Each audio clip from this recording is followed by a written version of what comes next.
오늘은 영적 공동체의 중심 원리, 영적 공동체의 중심 원리이란 제목으로 말씀을 상고합니다.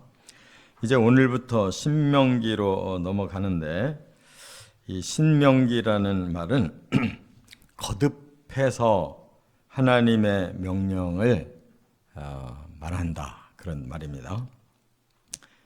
그 말은 결국 앞에 우리 출애굽기에서 하나님께 율법을 받았고 이제 계명을 받아서 이제 백성들에게 훈련을 시켰지만 아직도 부족한 걸 느끼고 모세가 3번에 걸쳐서 긴 설교를 하는 겁니다. 그래서 이제 오늘 1장부터 4장까지가 하나의 큰 설교고, 그 다음에 5장부터 26장까지가 또 두 번째 큰 설교고, 그리고 세 번째가 27장부터 34장까지가 이제 크게 세 번째 설교입니다. 이 모세의 설교를 통해서 이제 유훈, 그가 유언으로 가르쳐주는 말씀입니다. 그는 이제 여기서 죽어야 되기 때문에 마지막으로 이제 백성들에게 복음을, 이 계명을 전하고 있는데, 왜냐? 40년 동안 세대가 교체가 됐어요. 그러니까 20세 이상의 장년이 60만 명이 이제 출애굽을 해서 출발했는데, 여기에 지금 도착했을 때 그 60만 명이 다 죽고 결국 새로운 세대, 처음 출발할 때 20세 미만이었던 사람들이 이제 60살 이상이 된 거고, 그 다음에 40년 동안 새로 태어난 사람들이 또 적어도 40세 이상이 돼서 그 전 인구가 그대로 유지는 됐지만 사람은 바뀌었다, 그 말입니다. 그래서 이제 그들에게 다시 이 율법을 정리해서 가르쳐 준 것이 신명기입니다. 하나님은 이제 아브라함에게 이 공동체를 처음 허락하셨어요. 내 자손을 내 백성으로 삼고 이제 천하 만민에게 복을 주게 하겠다. 그렇기 때문에 이제 이 이스라엘 공동체는 그냥 육적인 나라와는 다릅니다. 영적인 나라예요.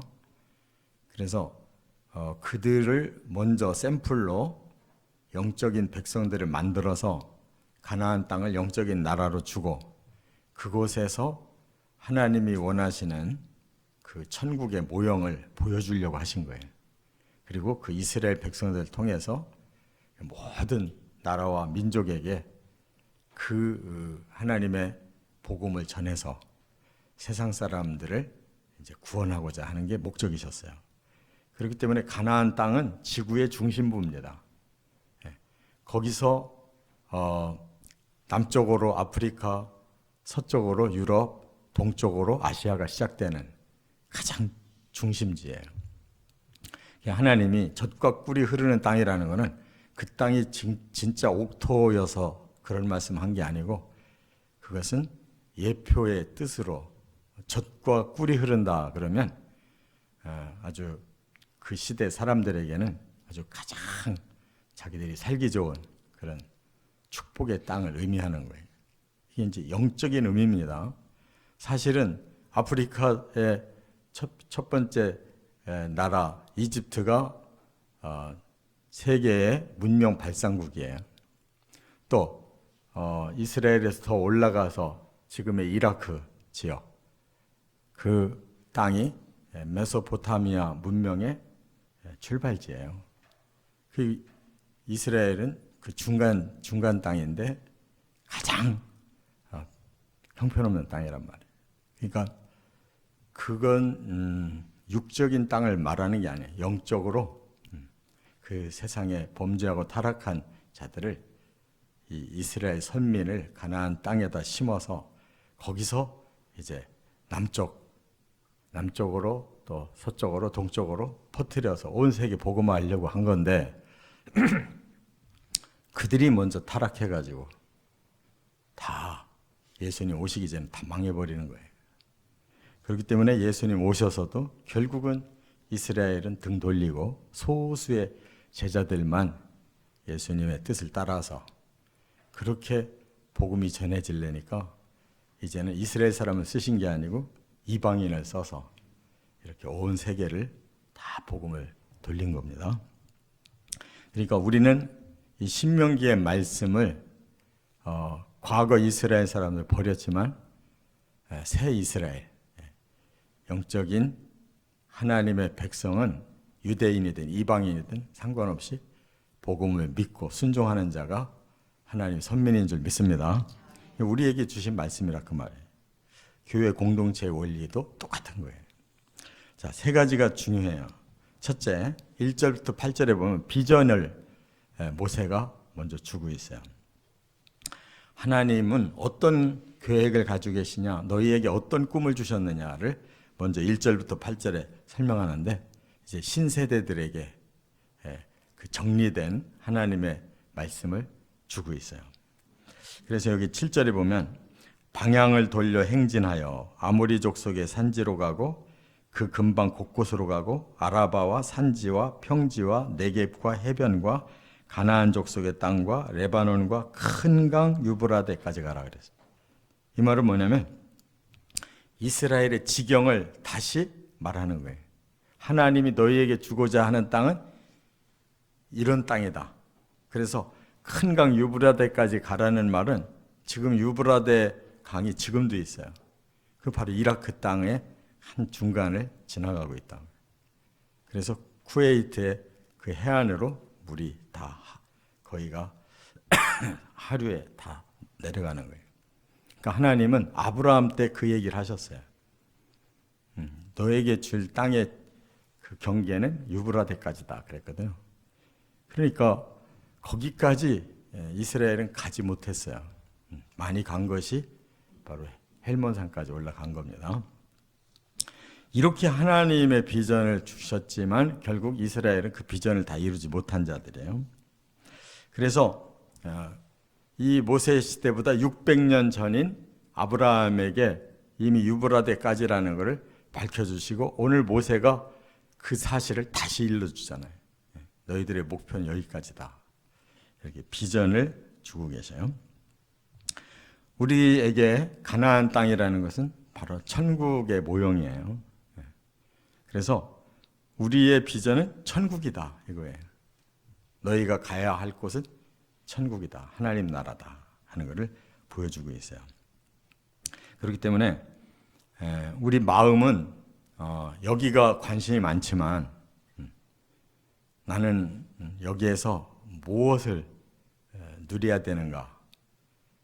이스라엘 백성들은 하나님의 나라이기 때문에 하나님의 그 뜻을 순종하는 거기서 하나님께 영광 돌리고 하나님의 백성다운 의로운 백성을 만들고자 하는 건데 그들은 처음부터 육안을 너무 눈을 크게 떴기 때문에 가나안 땅에 쳐들어가서 자기들이 공짜로 땅을 받다 보니까 그냥 세상 욕심이 빠져버린 거예요.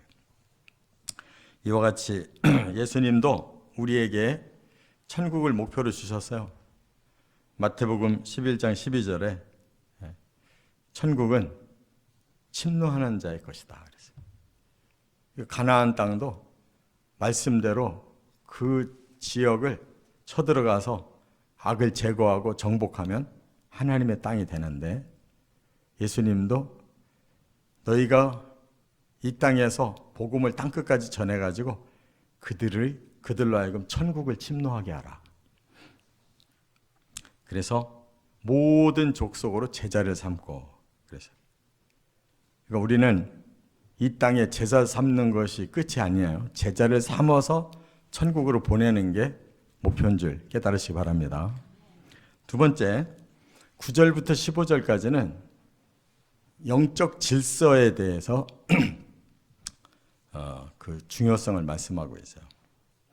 하나님께서 이 선민에게는 복을 주신다는 게 전제가 되어 있어요. 근데 그 복이 세상 복이 아니에요. 하나님처럼 하나님의 형상을 닮은 복을 말하는 거예요. 그래서 하나님은 전지전능하시지만 우리들에게 그 모든 걸 다 알으라고 말씀한 게 아니고 하나님을 경외하고 하나님이 주시는 복을 받으라고 말씀했어요.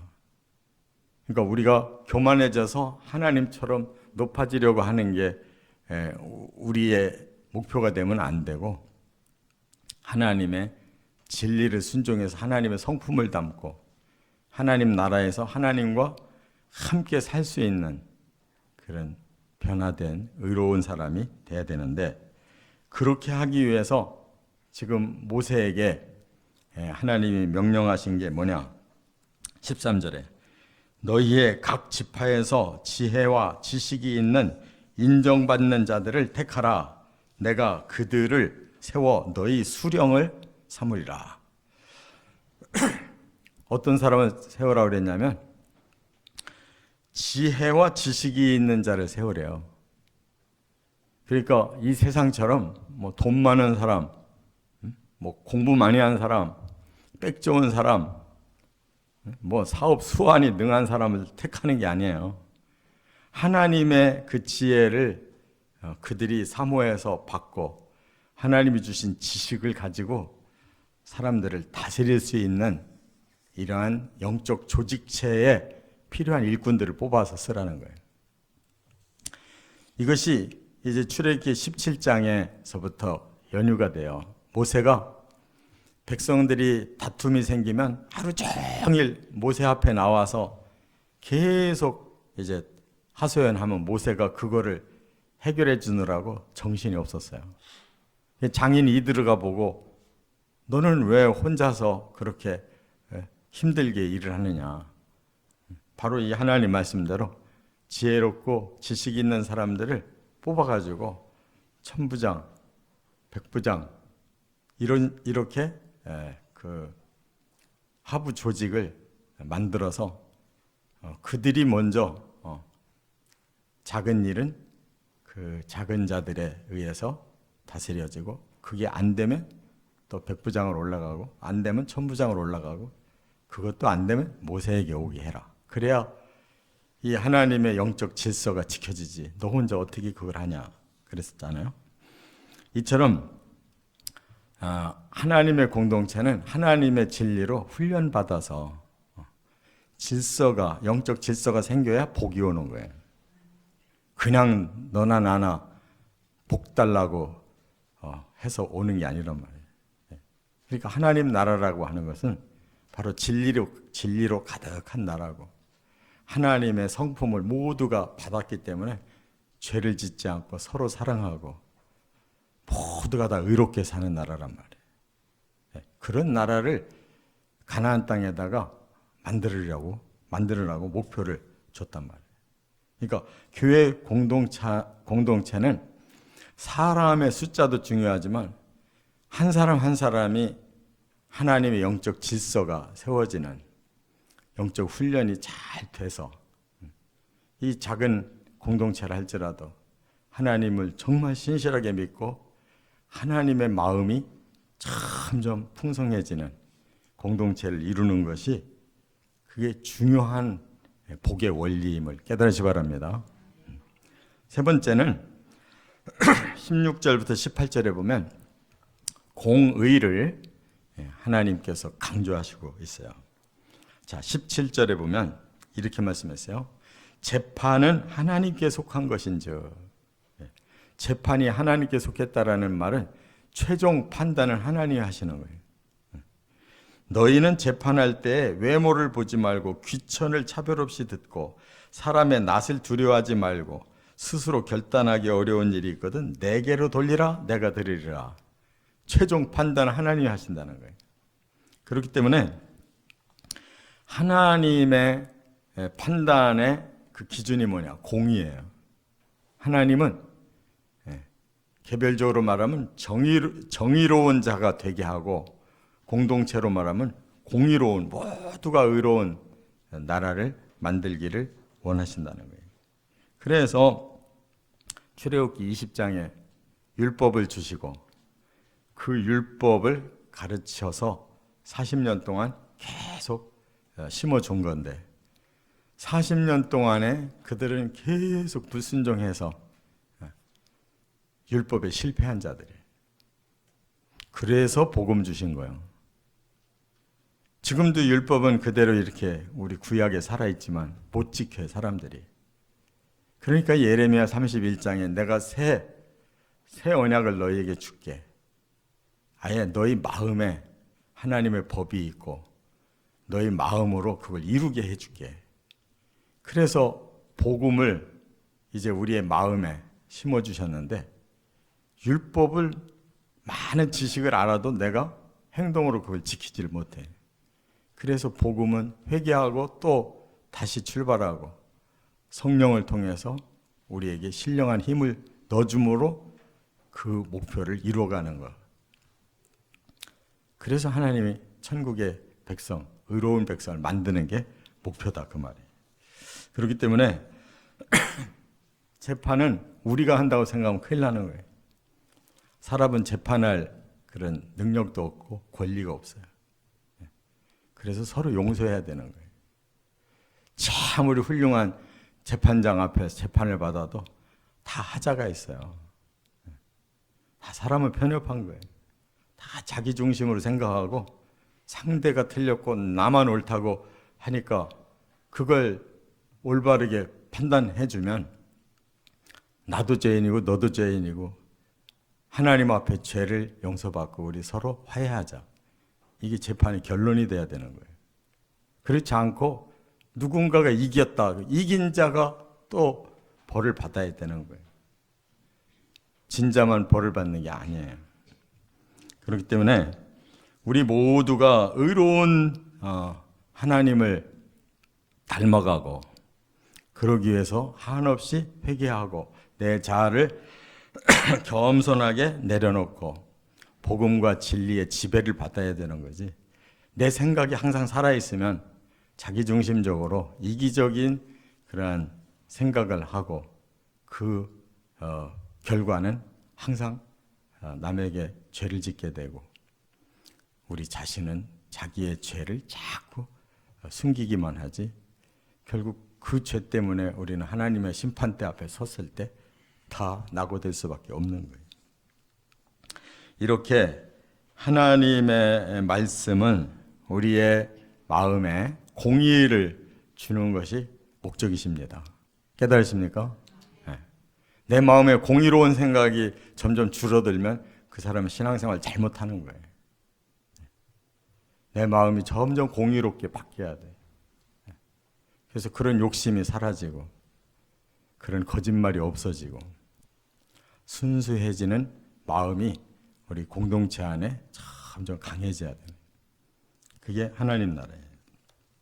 이렇게 1장에 모세는 우리 공동체가 뭐가 중요하냐? 하나님이 주신 그 나라의 비전이 중요하고 그 하나님 나라에 갈 수 있는 훈련이 중요하고 최종 목표는 의로운 나라다.